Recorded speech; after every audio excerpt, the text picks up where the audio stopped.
Mon père m'a dit un jour une phrase, en fait, qui, moi, a déterminé tout le reste, je pense.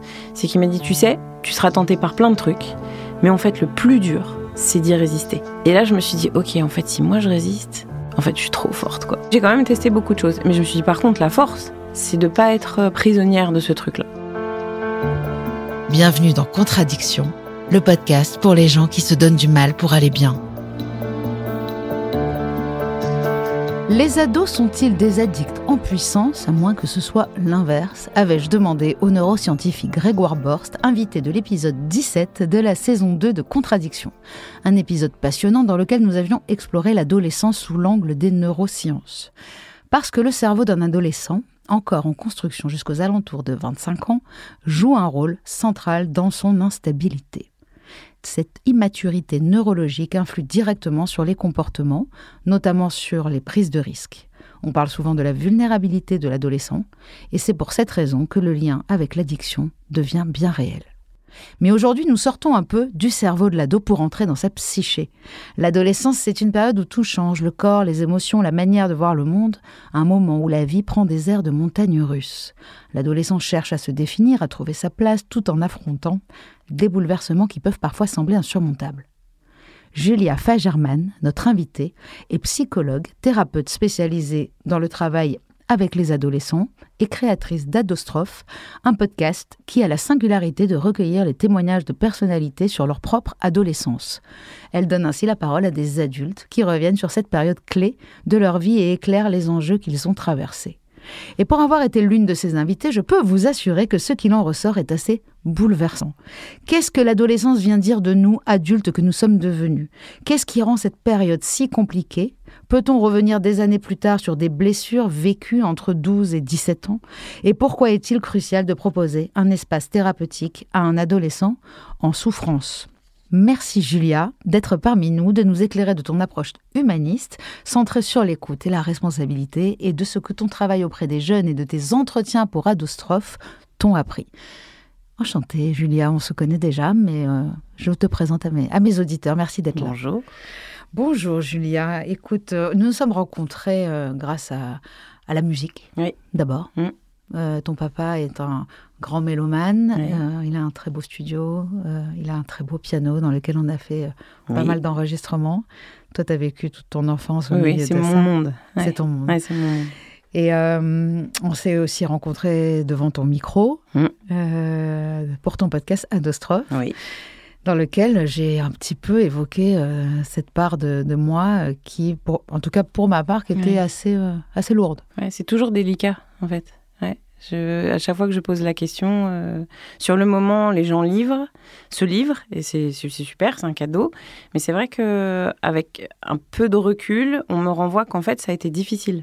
Ouais. Alors, en fait, je ne sais pas si ça a été difficile, je me rappelle avoir pleuré, mais je me souviens en tout cas que l'émotion qui me revenait en évoquant les souvenirs n'était pas agréable. Ouais, c'est ça. La difficulté, c'est plutôt... Oui, c'est un moment... Je pense que, en fait, il y a des choses qui remontent, mais ça veut bien dire qu'on a traversé cette chose-là. En général, quand on traverse une épreuve, on n'a pas très envie d'y revenir. Donc, ça veut dire que c'est la preuve que c'est une épreuve. Enfin, à mon sens. Alors, j'en suis à 12 épisodes enregistrés, j'en ai pas fait 152 mais t'as des enfants. Et j'ai des enfants, mais des enfants qui sont encore dedans. Donc, c'est un peu pour ça que c'est une période qui m'intéresse, qui m'a toujours intéressée, mais d'autant plus. Écoute, on va parler de ça justement, parce que je me demandais aussi si tu avais fait ce podcast pour que des ados l'écoutent et se disent « Ah tiens, l'adolescence de ces gens-là qu'on n'imaginait pas ados, en fait. » Oui, c'est ça. Alors, de ces gens-là dont on n'imagine pas la vraie vie, et puis aussi ces gens-là qui ont quasiment l'âge de leurs parents. Ouais. Et en fait, c'est ça, moi, qui m'intéresse, c'est de faire que les enfants puissent se dire que leurs parents, en fait, savent très bien de quoi il s'agit, même s'ils n'arrivent pas à en parler ou s'ils ont l'air d'être très détachés, bien au-dessus. Et à l'inverse, que des adultes qui pensent avoir dépassé tout ça et pensent l'avoir oublié, se rendent compte qu'en fait, c'est encore très présent. Et que donc tout le monde puisse se parler. Alors avant de définir l'adolescence, parce qu'il y a plusieurs sens et plusieurs âges évoqués, j'ai lu selon les critères, mais je préfère qu'on définisse d'abord l'addiction. Si toi, tu aurais une définition qui te viendrait. C'est particulier l'addiction, parce que c'est vrai que moi je reçois des gens qui ont, alors moi je dirais un attachement particulier en fait, aux produits. parce qu'il s'agit de produits, mais ça peut être aussi à des conduites. Bien sûr. Mais du coup, je vois de tout et de tous les âges, et je vois aussi des addictions apparaître tard, à la retraite par exemple. Par l'ennui. Ouais, ou par... non, je crois qu'ils font des mises au point. Ils ont le temps de penser à eux, et du coup, en faisant le bilan, je sais pas, je pense que ça devient un refuge pour le coup. Et là, c'est pas du tout la même façon de faire que chez un gamin de 15 ans. Oui, parce que j'ai dit que tu étais spécialisée dans les ados, mais non, en fait, je reçois tout le monde. Ouais, mais j'ai mon sujet de prédilection, c'est l'adolescence. Voilà, ouais, mais je reçois tout le monde. Donc, je précise, tu es à Saint-Malo. Ouais. Est-ce que tu fais du Zoom aussi, on ne sait jamais? Je fais de la visio, ouais. Si jamais les auditeurs... c'est arrivé avec Christelle Piani, pas mal de psys qui finalement ont consulté des auditeurs. Donc voilà, Julia Fagerman est OK en visio. Et l'adolescence, c'est quoi? L'adolescence, c'est une phase du développement, de toute façon, qu'on est obligé de passer. L'adolescence, c'est... Alors, pour les neurosciences, ça va de 12 à 24. Ça, c'est le développement normal du cerveau. En réalité, on est plus sur alors, je crois même que c'est plutôt 11-24. Et de nos jours, pour les filles, c'est de 9. Non. Ouais, de 9 à 18. Donc, en fait, on parle là de préadolescence. Et la puberté, c'est quoi alors? Et la puberté, on est plus autour de 14. D'accord. C'est là où en fait le corps commence à changer. Mais ceci dit, il y a des petites, pour moi, des petites filles de CM1 qui ont déjà de la poitrine. Alors, c'est ça. Mais donc, et en fait, chez les filles, plus précoce que chez les garçons. Et il y a beaucoup de puberté précoce, j'ai l'impression aussi. Oui, il y en a beaucoup. À cause de ce qu'on mange? Peut-être, ouais. Alors ça, il y a beaucoup d'études là-dessus. Je pense qu'on cherche beaucoup de raisons, d'origine, de point d'origine. Mais en réalité, je pense que chez chacun, c'est très différent. Ça va pointer son nez, comme d'ailleurs chez les jeunes filles peuvent être réglées à 9 ans. Ouais. Donc, mais là, ce qu'on constate beaucoup en ce moment, c'est qu'en fait, même si ton corps n'exprime pas encore et que hormonalement, peut-être, ce n'est pas encore là, les conduites, par contre, elles, sont déjà là. Et donc, on voit des gamins de 10 ans faire des choses que nous, on faisait à 13 ou 14. Ok. Et là, c'est un peu plus désarçonnant. C'est clair. Après, la raison, pour certains, c'est les réseaux sociaux. Pour les autres, c'est les grands frères et les grandes sœurs qui font des choses plus tôt. Et du coup, le modèle, la société, on ne va pas chercher de multiples raisons. Mais par contre, les conduites. C'est sûr que la télévision en soi déjà a apporté quelque chose à l'époque. On voit des choses qu'on ne voyait pas avant, on voit des films, des choses dans d'autres pays, dans d'autres civilisations. Et là, avec les réseaux sociaux, c'est même pas la peine. Ok, très bien. Eh bien, écoute, je vais te demander déjà pourquoi tu as voulu créer donc ce podcast à deux strophes et en quoi est-ce que... Enfin, tu nous l'as un peu dit, ça y est, mais en fait, en quoi est-ce que ça peut t'aider à toi dans ton travail? Ah, c'est vrai, je me suis pas posé cette question, tiens. C'est rigolo. Que ça puisse m'aider. En fait, j'ai plutôt voulu sortir de mon cabinet. Je crois que c'est ça surtout. Finalement, tu t'en sers pas du tout. C'est pas. C'est pareil, c'est cloisonné. Si, en fait, non, je trouve que ça vient vérifier des choses que je pensais. Alors, c'est pas tellement, c'est pas la vérité, c'est pas tellement ça que je cherche, mais ça vient vérifier des intuitions. Donc du coup, ça m'aide à continuer de pratiquer comme ça. Je me suis dit que je me gourre pas, c'est déjà pas mal. Et puis au-delà de ça, je pense que je voulais plus illustrer quelque chose et que ça puisse voyager un peu mieux. Parce que finalement, moi, je le fais au coup par coup. C'est-à-dire que je reçois des ados avec leurs parents. Très régulièrement, au milieu d'un suivi, je convie les parents. Parce que je me rends compte qu'en fait, on parle des enfants symptômes. Je ne sais pas si ça te dit quelque chose, des enfants symptômes. Oui, bien sûr. Et donc, en fait, moi, c'est quasi toutes mes consultes. Quasi. Il y a peut-être 2, 3 où vraiment un enfant, un adolescent a sa vie propre. Et en fait, comme il a sa problématique, il veut bien scinder les deux mondes. Et donc, en fait, il vient me raconter sa vie et il se l'approprie. Donc ça, c'est génial, mais c'est un autre travail. Et par contre, la plupart du temps, en fait, il m'apporte la problématique familiale. Et là, du coup, je convie... Alors, si je peux avoir tout le monde, c'est super, mais c'est très rare que j'ai tout le monde. Donc, j'ai un parent, le parent dispo. Et donc, c'est là que ça se passe. Et là, je me rends compte qu'en fait, ils se parlent, mais ils se parlent pas. Ou ils savent des choses, mais en fait, ils savent rien. Et c'est de là qu'est née cette idée. Du podcast. Ouais. Pour que les gens puissent s'écouter, en fait. Ah, Ah, génial. Et oui, parce qu'en fait, on a vu ça Un même dans podcast, les ça émissions s'écoute. de télé à l'époque, les téléréalités, enfin pas téléréalité, mais comment ça s'appelait, le machin, le grand frère là, où en fait il filmait tout. Donc en fait, les enfants étaient fous, ces enfants qui frappaient leurs parents. Enfin, c'était vraiment horrible à voir. Il y avait Pascal le grand frère qui arrivait, Bah, qui c'était leur expliquait l'éducateur qui est rentré dans la. Sauf et puis on qu'il allait voir filmait. quoi. Ouais, c'est ça. Et qu'en fait, après, il y avait ce moment-là où, où les Ils enfants rediffusent. regardaient C'est ça. ce qu'ils faisaient. Et C'est en ça. fait, ils ne savaient pas. Alors ça, c'est de la thérapie comportementale, mais ça existe aux États-Unis depuis des années. Mais j'ai trouvé ça, C'est une j'ai toujours technique, en trouvé fait, ça c'est fou. un outil. Ouais, c'est un Parce que outil. les enfants étaient surpris, en fait. Ils avaient l'impression que c'était pas eux. Ouais. Bon, alors après, l'émission, elle avait tourné le truc en mode tout le monde veut bien regarder, sauf que tu fais ça dans la... Dans la vraie vie. La plupart du temps, ils te disent qu'ils veulent pas. Ils sortent, ils s'en vont, ils évitent, ils veulent pas. Ils savent, en fait, la plupart du temps. Ça me fait penser à quand on me montrait des vidéos de moi ivre. Sympathique. Ah, ça fait... ah ben, je peux te dire, ça calme. Tu oublies totalement que tu as vécu ça. Quel souvenir ou ressenti marque souvent les adultes quand ils parlent de l'adolescence ? En fait, par rapport à ce que tu entends dans ton podcast, est-ce qu'il y a quelque chose qui revient immédiatement ? Par exemple, moi, j'ai eu l'impression que c'était le mal-être. Oui. Est-ce que c'est vraiment ça que tu ressens ? Bah, en fait, tu sais, au départ, je demande si on peut... Au démarrage, mot. demande un mot. Et en fait, c'est jamais des mots positifs. Jamais. Jamais. C'est une phase qui a été vécue de toute façon comme une épreuve. Pour l'instant, en tout cas, j'ai pas eu... Et dans ton cabinet, tu le sens aussi ? Dans mon cabinet, je sens le déséquilibre.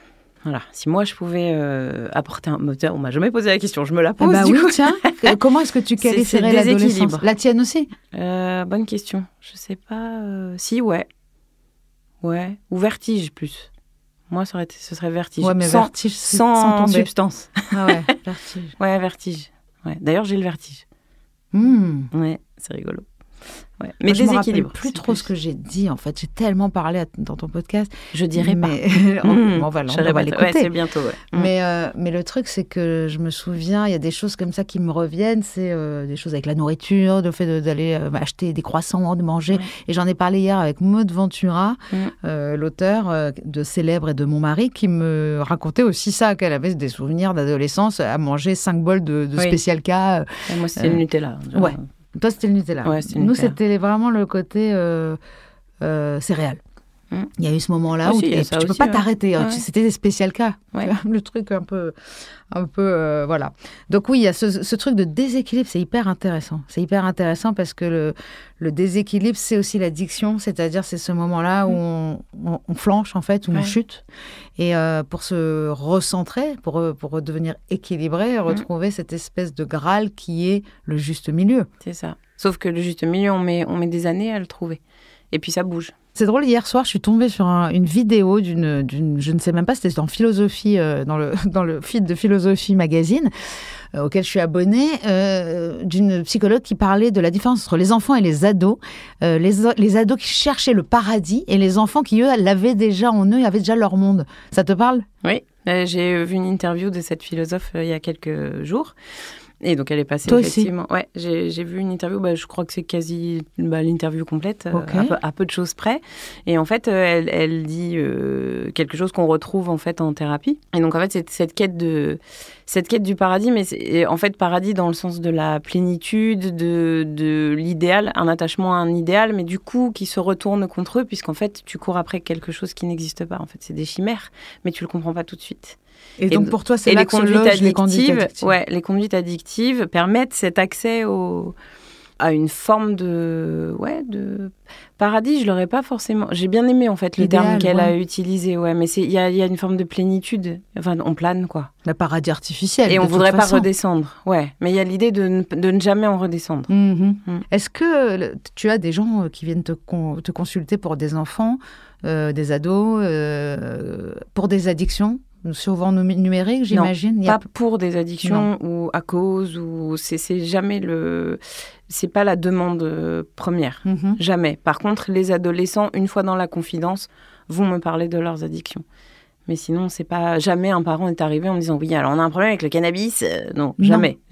Ça finit toujours. On m'expose plein de trucs et ah oui, j'ai oublié de vous dire, il y a le cannabis aussi, hein. Genre outré. Très bien, donc moi je les regarde, on va en parler après. Mais en fait, et la plupart du temps, c'est plutôt moi qui pose la question. Est-ce que ça veut dire qu'ils se plantent ou est-ce que ça veut dire que justement l'addiction, le cannabis, là en l'occurrence, ça serait que le symptôme de leur difficulté, de leur mal-être, le vrai problème est ailleurs? Oui, bien sûr.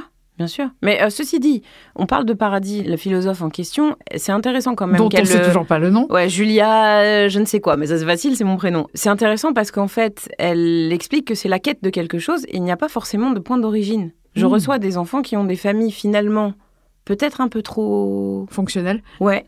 Et qui du coup vont chercher pourquoi ils ressentent quand même quelque chose qui déconne. Et là, en fait, en cherchant, ils ne trouvent pas. Donc, comme ils ne trouvent pas, ils pensent que c'est eux le problème. Et donc, il faut calmer ce truc-là. Et donc, pour le calmer, l'alcool, le cannabis, la clope, plus, quand même, c'est la base. Et puis après, plus. Et puis après, on teste. Et on teste beaucoup. C'est des polyconsommateurs, les adolescents. Ah beaucoup. Bon? Ouais. En fait, ils essayent. Ouais, ils essayent. Beaucoup de choses. Beaucoup. Et du coup... Et en fonction des âges, t'avances Voilà, tu upgrades tes consommations. Et toi, tu vois cette différence-là entre un ado qui a un tempérament addictif, d'addict, c'est-à-dire qu'il essaye mais qu'en fait il y reste, ou alors l'ado qui essaye et qui passe à autre chose? Tu le vois très tôt? Non, là en l'occurrence, je pense à un de mes jeunes patients que je ne suis plus, parce qu'il va bien, mais il va bien parce qu'il a 24 ans et qu'il démarre dans la vie. Et en fait, c'est intéressant parce que lui, je l'ai suivi de ses 16 à ses 24 ans. J'ai eu une consulte il n'y a pas très longtemps et il m'a dit « Non, mais je vous rappelle vite, hein !» D'accord. Et moi, je lui ai dit « Non, si tu en as besoin. » Oui, c'est ce que je voulais dire. Donc, ça, c'était super. Et en fait, c'est drôle parce que quand il est venu à 16 ans, c'est une peine de cœur qui l'a amené, mais une peine de cœur lourde. Et en fait, on a travaillé la dépendance affective. Mais dans dépendance affective, il y a dépendance. Et du coup, lui, il est devenu accro aux anxiolytiques. Parce qu'en fait, son médecin, à l'époque, n'a pas voulu lui filer d'antidépresseurs. Pourtant, c'est ce qu'il aurait fallu, à mon sens, sans vouloir contredire ce monsieur. Mais à un moment donné, il aurait fallu passer à ça. Et en fait, il est resté sur les anxiolytiques. Il est parti en études sup. Comme il est parti loin, on lui a fait des prescriptions à distance. Il a cumulé les médocs et il est devenu accro aux anxiolytiques. C'était un peu l'histoire qu'on a eue avec Juliette Boudre, la maman de son garçon qui est décédé depuis d'une overdose, justement. Ouais. Et à qui on a prescrit des anxiolytiques à tout va.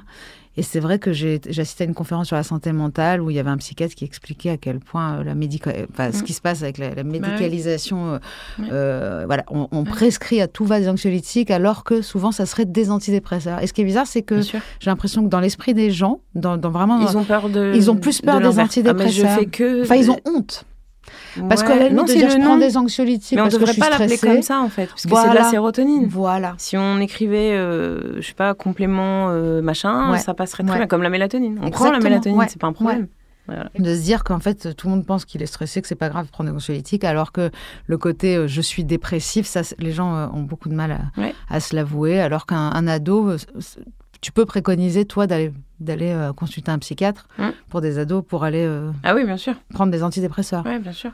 Bien sûr. C'est permis, on va dire, à partir de quel âge pour un ado? Même le généraliste, en fait. Il n'y a pas d'âge. J'ai des patientes à 14.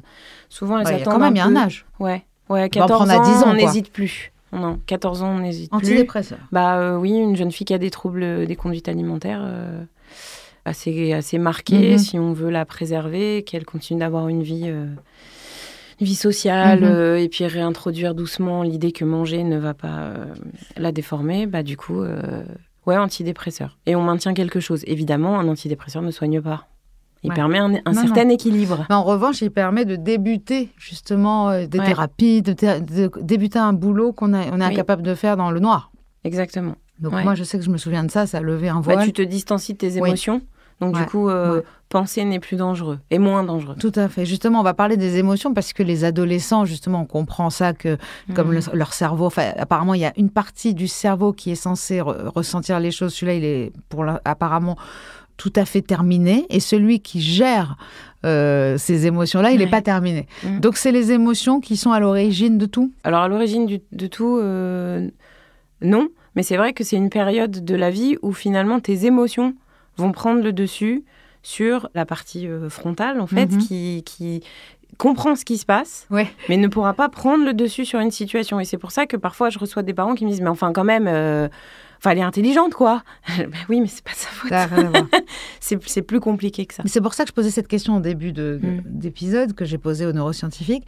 C'est que souvent, dans les groupes de parole et puis dans des thérapies que j'ai faites et puis les addicts que j'ai interviewés, j'ai eu l'impression d'être en face d'ados. Et moi, souvent, on m'a dit, t'es une ado, de toute façon, je veux dire, c'est des montagnes russes, déjà. Ouais. C'est peut-être parce qu'il y a une comorbidité, il y a des troubles de bipolarité, du TDAH, j'en sais rien. Mais il y a un peu de tout à l'adolescence, de toute façon. Oui, mais on les addicts... traverse tous. Ah, oui. Tu vois ce que je veux dire ? Il y a ce truc-là qui est genre, on ne peut pas se fier à leurs émotions. Ils ne peuvent pas se fier à leurs émotions. Oui. Ils les étouffent ou alors ils sont exacerbés. Oui. C'est soit trop ou pas assez. Ça peut être une de toute façon, il y a une dérégulation de l'humeur, déjà. Voilà. Ce qui fait qu'ensuite, peut-être que si ça se poursuit, effectivement, tu vas avoir tes... En fait, on pourrait se dire qu'on a envie d'écouter davantage nos émotions. Oui. Il y a peut-être ça aussi. Oui. Il y a l'envie de lâcher quelque chose. En fait, c'est plus le lâcher-prise, je crois. Et en fait, à l'adolescence, on pourrait dire que c'est le mouvement inverse. C'est-à-dire qu'il y a trop d'espace, il y a trop de possibilités, il y a trop de vide. Et donc, on se rend compte qu'il va falloir remplir tout ça. Et par contre, à l'école, on nous dit, attention, tu vas le remplir, mais de quoi ? Et là, flip intégral. Et donc, en fait, on va avoir des conduites d'évitement. Et les substances, ça aide. Les substances, ça aide. Ouais. Ouais. Moi, je vois mon fils, il est pour l'instant addict au basket, donc ça va. Mais en tout cas, c'est là-dedans qu'il suit. Ah ouais, tu m'as dit, mais c'est cool ça. Ouais. Je suis contente que ça soit le sport, mais en même temps, ça lui permet d'éviter beaucoup d'autres choses. Et donc, je vois bien que c'est en rapport avec ce qu'on lui demande à l'école. Et puis surtout, moi, j'ai eu un rendez-vous avec son prof de maths qui m'a dit, ça serait bien qu'il sache un peu ce qu'il veut faire. Et j'ai dit, écoutez, j'ai 46 ans, je sais toujours pas. Non, moi je comprends pas ça. Mais ce sera toujours un décalage. Je comprends pas. Je reçois des enfants en souffrance. C'est pas l'école directement. C'est pas l'école parce que mais c'est pas l'école directement. C'est le système. Alors il y a un système, mais je trouve. On a tous rencontré des profs qui nous parlaient autrement. En fait, je n'accuse pas les profs non plus, mais je pense qu'il y a une façon d'aborder les enfants. Alors, il y a des profs qui me disent « Oui, mais si on ne peut pas faire du cas par cas. » J'ai bien compris. De toute façon, 30 élèves dans une classe, c'est une hérésie. Voilà, le problème principal, pour moi, ça commence là, il est là, en fait. Alors, OK, le système ne permet pas d'avoir des classes de 12. Très bien. Sauf qu'on a vu que dans les collèges, à partir d'un certain moment, ils font des... Donc, tu as une classe de 30 ou 32, mais comme ils ont tous des options, finalement, ils se retrouvent... tu as 3 groupes, en fait. Alors, ça va loin, c'est-à-dire de se considérer dans tel ou tel groupe, alors que tu es dans un groupe de 32 normalement. Ouais. Non, en fait, c'est... Oui, mais non, mon groupe à moi, on est 8, on est 10. Déjà, c'est pas la même. Donc, en fait, c'est faisable. Alors, évidemment, moi, j'arrive, j'ai toutes les idées du monde, bien sûr que non. Mais je pense que dans le texte, avec le système tel qu'il est, je pense qu'il y a une organisation particulière qui pourrait, sans faire de mal aux profs, parce qu'on leur change tellement toutes les 5 minutes que du coup, ils ne peuvent pas être à l'écoute des enfants. Mais je pense qu'à un moment donné, encore une fois, un point d'équilibre. Je pense qu'on peut trouver un point d'équilibre. Mais par contre, il faut que les enfants, évidemment, jouent le jeu. Alors, c'est vrai que la souffrance à l'école, c'est un vaste sujet. Mais moi, je reçois quand même des enfants qui sont épanouis à l'école malades. Non, qui tombent malades de ne pas être conformes. Oui, mais on a un problème de conformité, de normalité qui ne devrait pas exister. C'est-à-dire, qu'est-ce que c'est être conforme à quoi Non, mais à ce qu'on leur demande déjà. C'est une gamine qui n'aime pas les maths. Ça ne veut pas dire qu'elle n'est pas douée en maths. Et en général, quand tu creuses la question, c'est pas qu'elle n'aime pas. C'est que finalement, on lui a présenté sous une certaine forme. Bien sûr. Qu'on lui dit c'est comme ça et pas autrement. Et c'est comme ça et pas autrement à l'adolescence, mais jamais. Non, mais il y a tellement de problèmes. Et puis c'est vrai qu'on ne peut pas les résoudre comme ça. Non. Mais en tout cas, on peut être au moins d'accord sur le fait que l'école, l'éducation nationale doit changer des choses. La façon aussi, peut-être les emplois du temps, aménager des choses qui laissent plus de temps. On avait interdit les devoirs et il y en a toujours autant. Il y en a beaucoup. Et puis il y a une vraie pression. En tout cas, moi, quand je vois les enfants aujourd'hui en cours, là, quand je vois mon fils, je me dis, waouh, j'aimerais vraiment pas retourner à ce moment-là.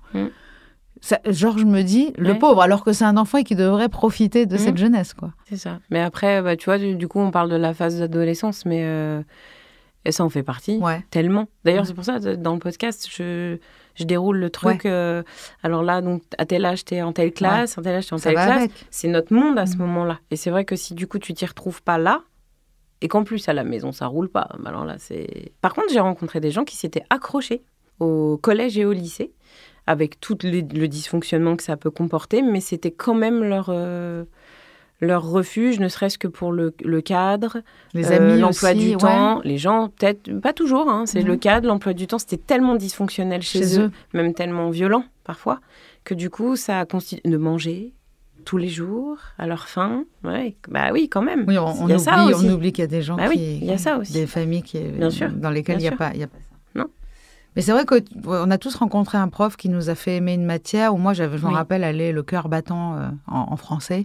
Mais depuis tout le temps. Donc, il y avait aussi un amour du français. Je pense quand même. Il y a une appétence. Ouais, mais sauf que... Ou alors, c'est les profs de français qui sont exceptionnels. Mais j'ai quelques souvenirs de une institutrice. J'imagine que j'ai dû t'en parler parce que j'en parle tout le temps, Madame Lantéry. Et puis après, les 2 profs de français que j'ai eus ensuite, eh bien, j'avais l'impression qu'on me voyait, qu'on savait, voilà. Et en fait, c'est vraiment ce bonheur-là d'exister aux yeux de quelqu'un, et même plus que celui de nos parents parfois, parce que nos parents, ils passent pas autant de temps avec nous finalement. Tu sais que cette considération-là, elle est particulière parce que en fait, à l'adolescence, la problématique, c'est que en fait, on a besoin viscéralement encore de nos parents, mais en même temps, on les rejette parce qu'on devient quelqu'un, on devient soi.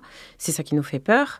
Mais du coup, la juste distance, on ne la trouve pas. Et la considération d'un prof, ou des adultes, en tout cas présents dans ce cadre-là, a forcément une valeur toute particulière puisque à cet endroit-là, tu n'existes que par toi-même. D'accord. Et ça fait quand même toute la différence. Donc, quand tu n'es pas conforme à ce que ce prof veut, t'as l'impression d'être conforme à rien. En fait, tu dis, mais jamais je vais y arriver. Je sers à rien. Mais non, je suis personne, du coup. Il vient vérifier qu'en fait, effectivement, je suis personne. Et là, ça devient plus complexe. Incroyable.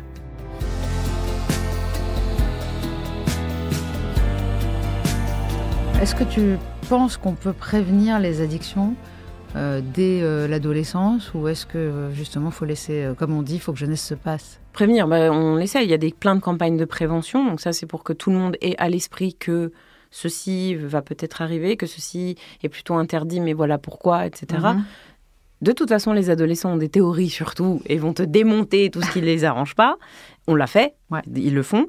Donc la prévention, c'est super important parce qu'il faut quand même... c'est pas juste informer, je pense qu'il faut enseigner des choses qui sont vraies. C'est pas juste parce qu'on ne veut pas qu'ils le fassent. En fait. C'est de l'éducation, ça en fait partie.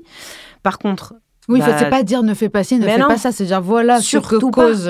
Regarde ce que fait le tabac, regarde ce que fait l'alcool. Qu'on sache juste. Tu sais, mon père m'a dit petit hommage à mon père. Mon père m'a dit un jour une phrase, en fait, qui, moi, a déterminé tout le reste, je pense. C'est qu'il m'a dit, tu sais, tu seras tenté par plein de trucs, mais en fait, le plus dur, c'est d'y résister. Et là, je me suis dit, ok, en fait, si moi, je résiste, en fait, je suis trop forte, quoi. Wow. Et j'ai voulu me prouver que j'étais forte. Et donc, en fait, même en testant des choses, parce qu'on teste, je me dis, ok, j'ai testé. Ça y est, c'est coché. Ouais. J'ai coché ma liste. Pas entièrement, mais j'ai coché des trucs. Et je fais, d'accord, maintenant je sais. Je sais ce que c'est. J'ai pas pris beaucoup de risques pour différentes raisons, mais j'ai quand même testé beaucoup de choses. Mais je me suis dit, par contre, la force, c'est de pas être prisonnière de ce truc-là. Et du coup, j'ai voulu me prouver que, moi, j'étais forte, quoi. Sans même savoir les effets en soi des choses. Non, il a rien dit de plus. Et toi, t'as essayé, tu veux dire, t'as essayé quoi? J'ai fumé des clopes, j'ai fumé du cannabis. C'est mignon. C'est pour ça que j'ai pas... Non, les trucs plus durs, je te l'ai déjà... On en a parlé en off, mais moi, j'ai une sœur handicapée dans un fauteuil roulant qui est née comme ça. Donc, elle ne connaît pas le plaisir de courir, de marcher, de sauter, de gambader. Donc, elle a eu sa vie d'enfant en fauteuil roulant, tout ça. Mais moi, j'ai assisté à ça. Et je sais ce que ça veut dire que d'être... être libre. Exactement.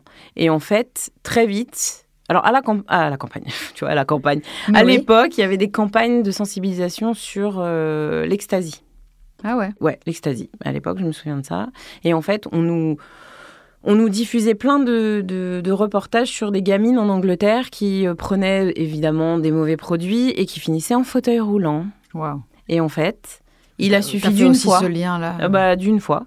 En fait, où là, je me suis dit, ça va pas être possible. J'ai la chance d'avoir la possibilité de marcher. Tu vois, c'est comme quand tu survis, c'est comme quand tu survis à un accident ou tu réchappes de la mort et que tu as une idée suicidaire 5 ans plus tard.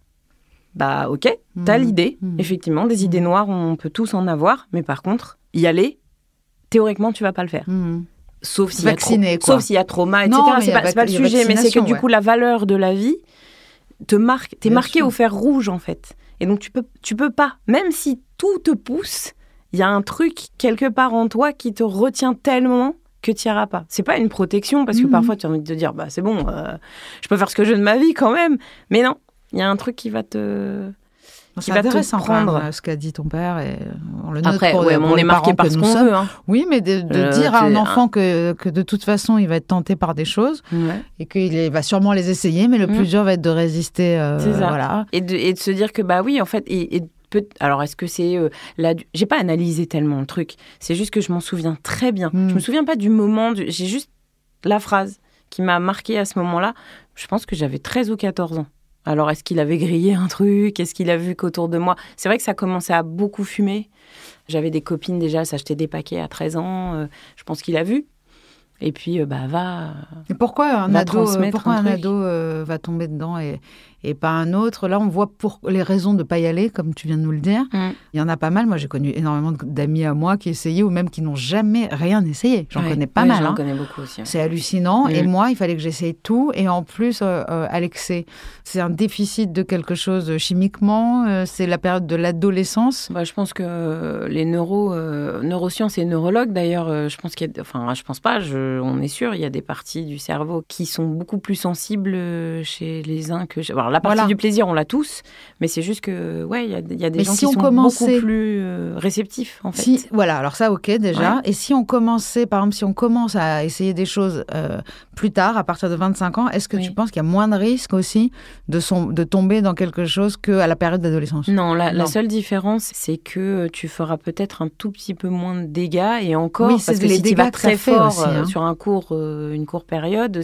Mais il y a un pneumologue à une époque qui m'a expliqué qu'en fait, par exemple, si tu... Alors, je ne veux pas dire de bêtises, peut-être à 3 ans près, c'est peut-être pas tout à fait ça, mais il m'avait expliqué que si on se mettait à fumer après, si je ne dis pas de bêtises, vraiment, c'est après 20 ans, ou 25 ans, peut-être d'ailleurs, on pouvait récupérer, en s'arrêtant, on pouvait récupérer des poumons sains au bout de 5 ans.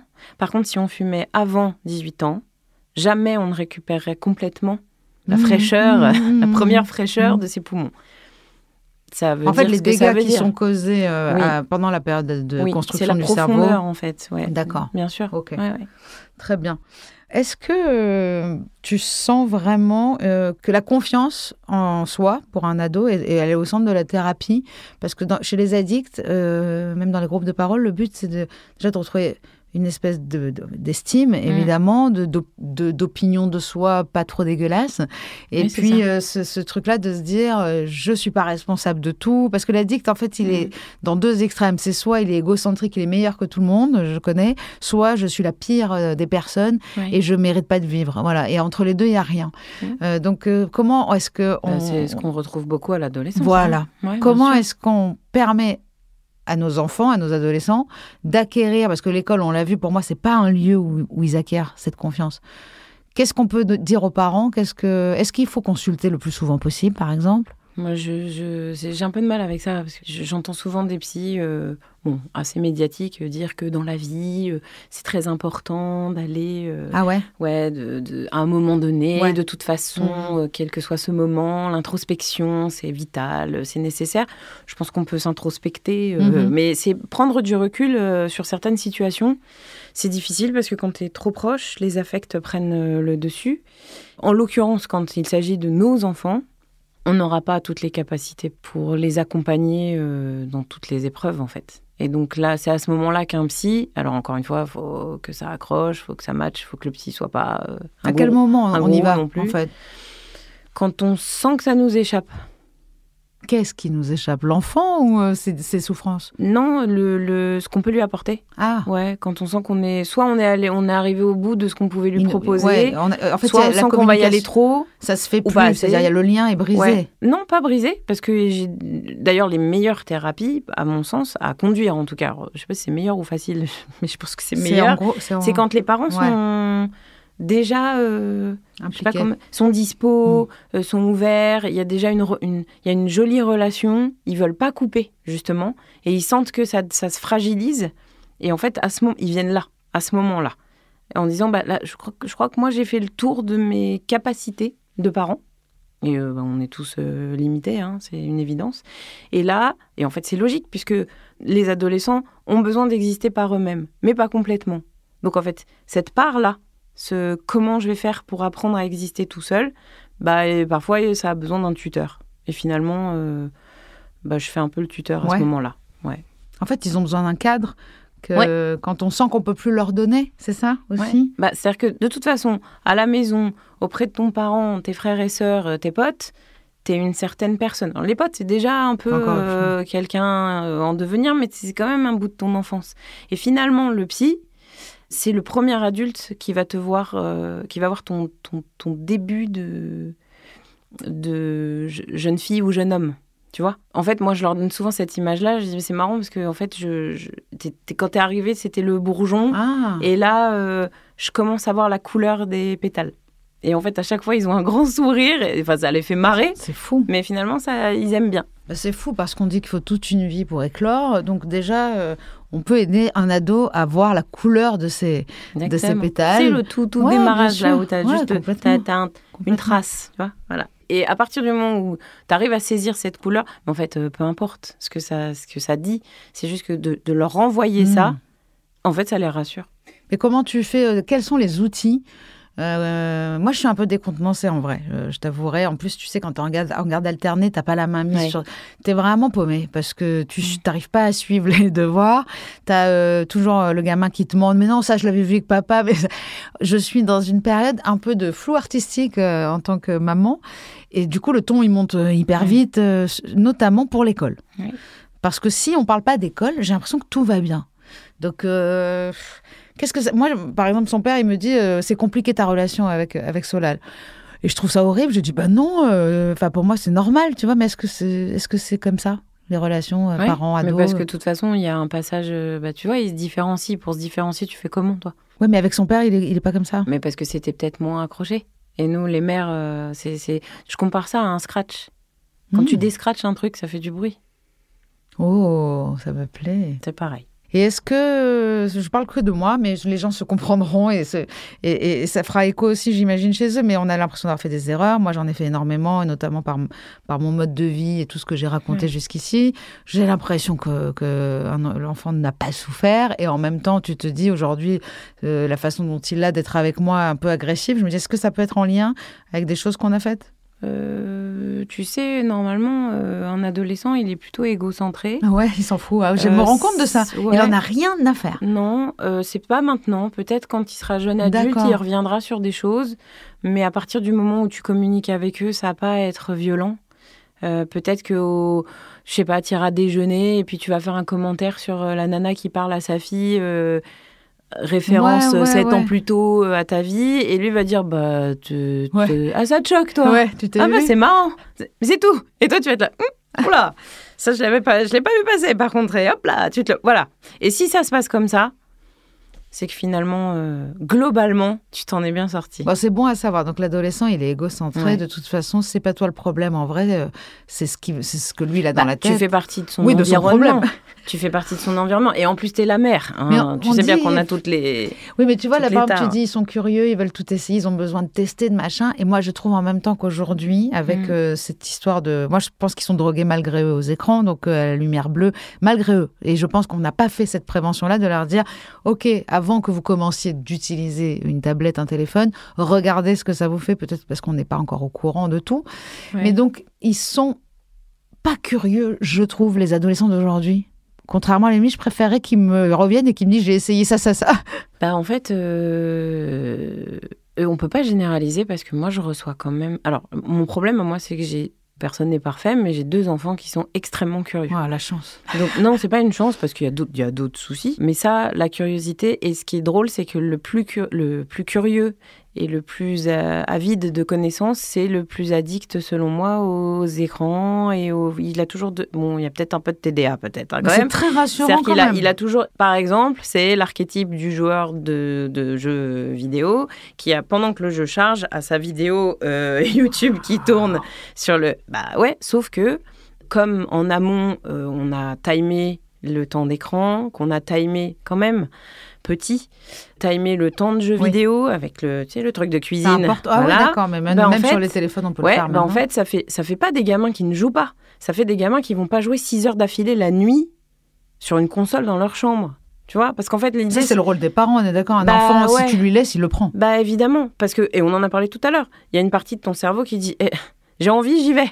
Oui, mais sauf que l'addict, c'est exactement ça. C'est-à-dire, on sait très bien qu'il ne faut pas. On sait que demain, on va être éclaté. On sait tout. Mais on y va quand même. Oui, parce que tu as ta partie plaisir qui prend le dessus. Mais ça, à l'adolescence, c'est un état de fait. Ouais, c'est très proche des addicts. Bien sûr. Oui, sauf qu'à l'adolescence, on sait que c'est une phase transitoire et ça dépend ce que tu vas mettre sur le chemin. Il y a ça aussi. On peut dire que n'en a pas parlé tout à l'heure. Un ado qui n'a pas grandi, qui continue à vouloir du plaisir.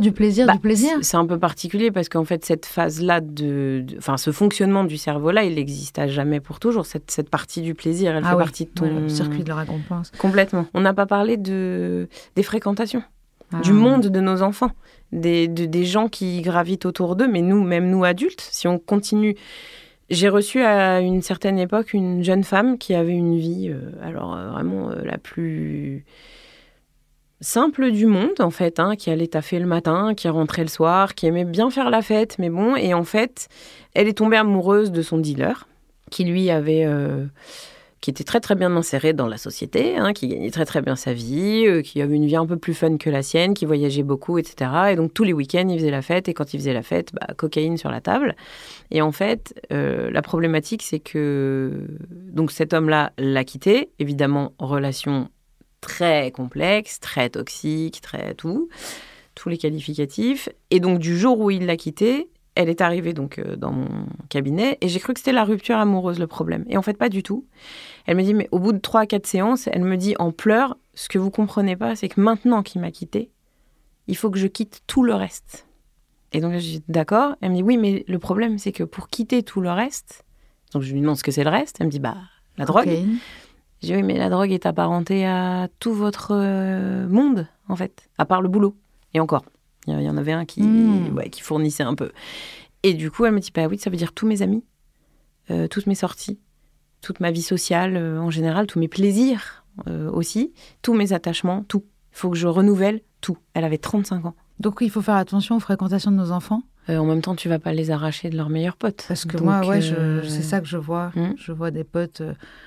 En même temps, j'étais comme ça enfant. Moi, j'aimais bien vraiment côtoyer tous les gens, les bad boys, les machins, ceux qui étaient un peu tordus, les filles un peu mal dans leur peau, le côté, on veut côté noces blanches. Je sais, j'avais des copines comme ça. En fait, moi, j'étais pas trop dans la sexualité très tôt, mais j'avais des copines qui, elles, l'étaient pour qu'elles me racontent. J'aimais bien avoir des mauvaises fréquentations. Oui, puis t'aimais la littérature, là, c'était en vrai.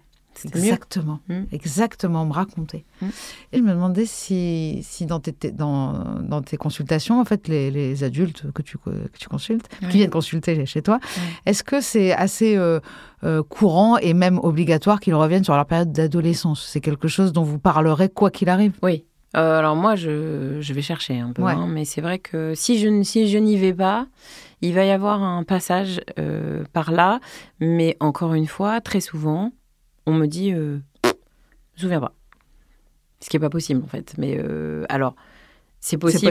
Alors, s'il y a eu des particularités à ce moment-là, parce que, bon, voilà. Si on a oublié, c'est qu'il y a eu les trauma. Vertus de l'oubli. Non, c'est pas automatique. Non, alors ça, c'est la psychanalyse qui dit ça. C'est la psychanalyse qui dit ça. Mais non, c'est-à-dire qu'en vérité, on ne se souvient pas du détail. Là, tu me demanderais de raconter mon adolescence intégralement, je serais incapable. Par contre, je me suis accrochée à des gens, je me suis accrochée à des événements.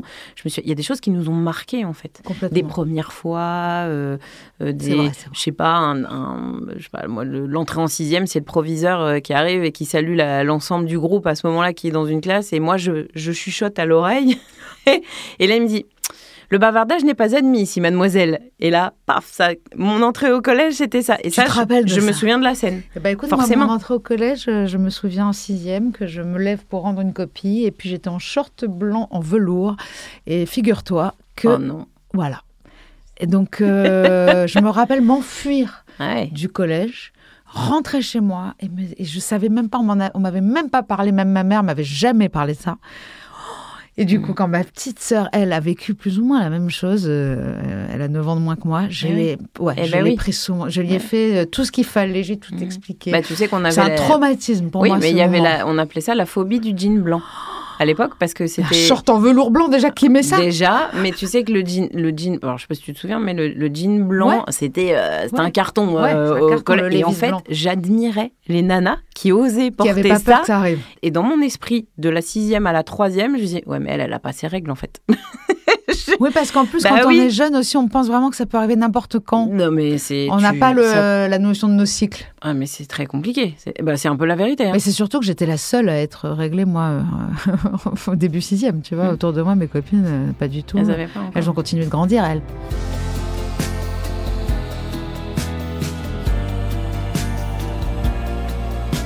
Dans ton podcast, qu'est-ce qui te marque le plus? En fait, j'ai écouté quelques-uns des épisodes. Il y a Mélanie Laurent.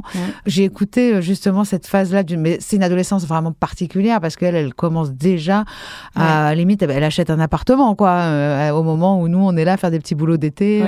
Mais justement, dans la diversité des adolescences que quand tu as raconté, qu'est-ce qui te marque le plus? Qu'est-ce qui revient le plus, à part le fait que c'était un mal-être et tout ça? Mais est-ce qu'il y a des choses qui se sont logées à vie et qui deviennent le terreau? Oui. Alors, justement, ça.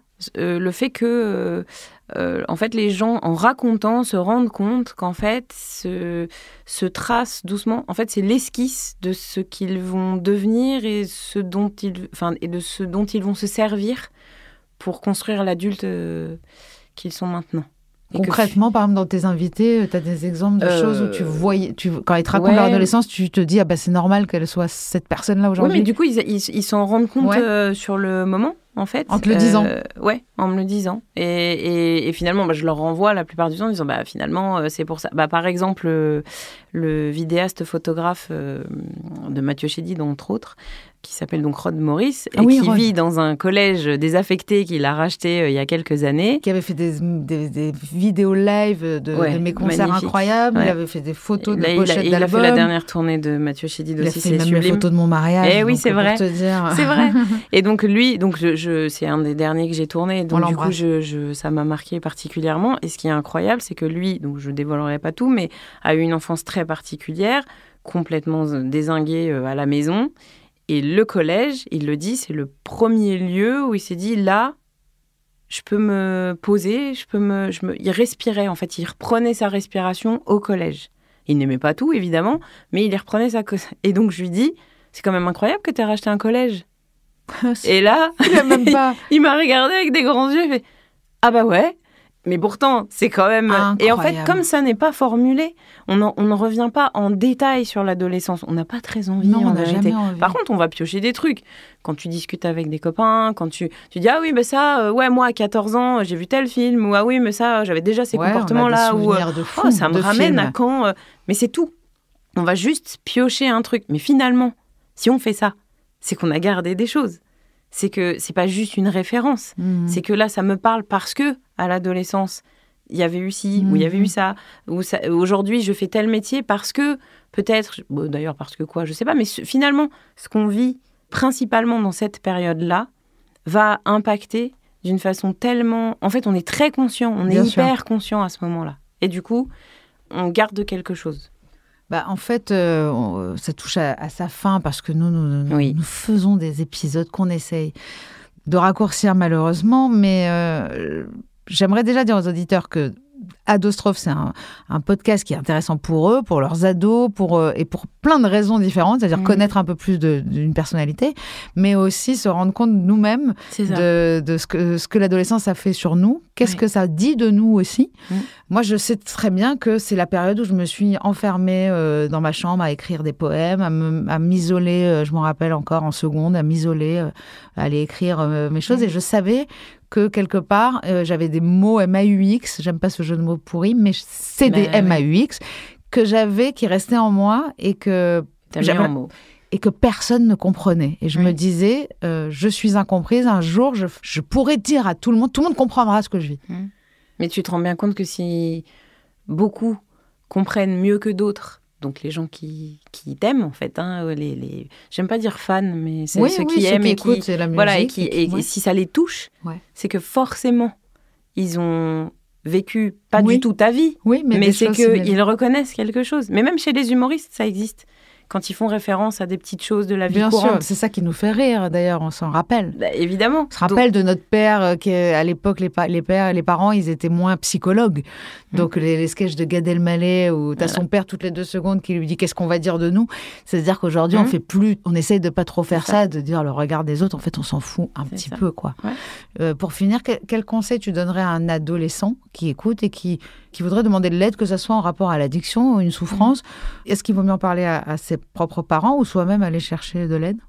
Alors soi-même, c'est toujours un peu compliqué parce que jusqu'à 16 ans, normalement 18 ans, mais jusqu'à 16 ans, même si tu te présentes à l'hôpital, il faut tes parents. Alors l'idéal, c'est si vraiment il y a une urgence absolue, c'est se rendre aux urgences en fait. Et il y a toujours un entretien d'urgence psychiatrique, même si on a l'impression que c'est pas grand-chose. Ça vaut le coup parce que juste cet entretien-là décharge. D'accord. Décharge. Voilà, il y a un numéro aussi à appeler ou pas? L'hôpital. L'hôpital le plus proche, normalement, il y a un entretien d'urgence psy.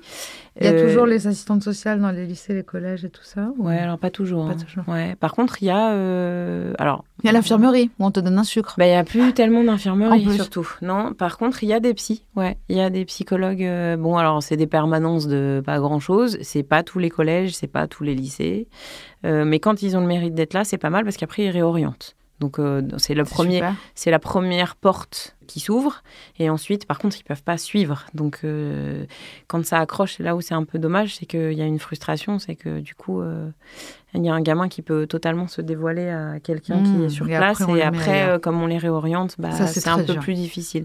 Mais tout se démocratise beaucoup. La sécurité sociale prend en charge...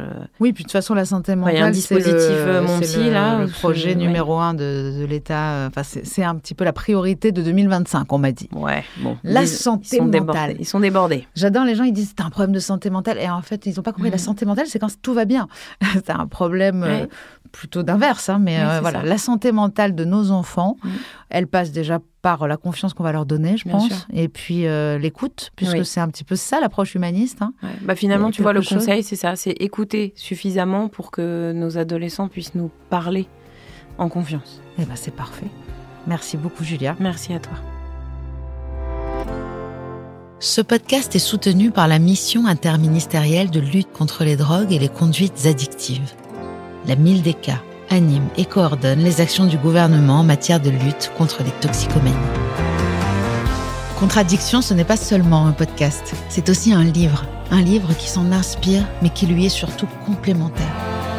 Alors vous y trouverez des réflexions autour de la dépendance, de ce que j'ai appris, des solutions que j'ai trouvées. Contradiction, le livre, est disponible à peu près partout aux éditions Erol. Rendez-vous dans 15 jours sur toutes les plateformes d'écoute pour un nouvel épisode. Et en attendant, retrouvez-nous sur les réseaux sociaux de Rose et de Contradiction.